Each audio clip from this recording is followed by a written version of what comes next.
জামিল ফরহাদ আমাদের সিঙ্গাপুরের ছেলে, আল্লাহর ফজল এবং ইহসান আন্তর্জাতিক ক্রীড়া প্রতিযোগিতায় তৃতীয় স্থান অধিকার করেছে।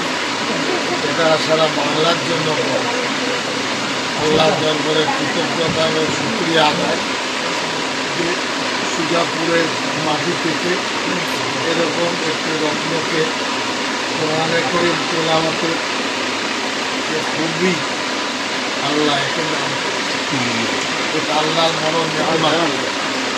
কোরআনে কারীম আল্লাহর পবিত্র কিতাব, আল্লাহ রাব্বুল আলামিন নিজে তেলাওয়াত করে জিবরাইল আমিনকে তেলাওয়াত শিখিয়েছে।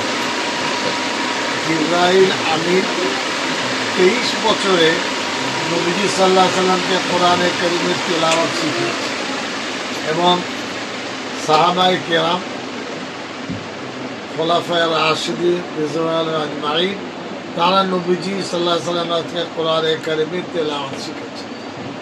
সেই তেলাওয়াত 1450 বছর ধরে পৃথিবীকে আলোকিত করেছে।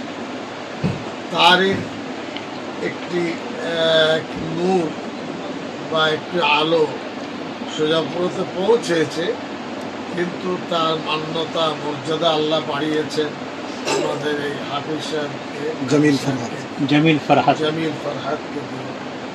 আল্লাহর কাছে দোয়া, নজরে বদ থেকে আল্লাহ হেফাজত করেন, আর মনের মধ্যে যেন অহংকার না আসে।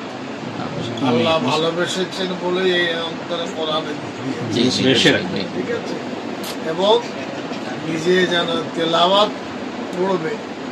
মা আব্বার জন্য এই তেলাওয়াত আল্লাহ দরবারে বহু বড় নিয়ামত তৈরি। আল্লাহ তাআলা কবুল করুন, হেফাজত করুন।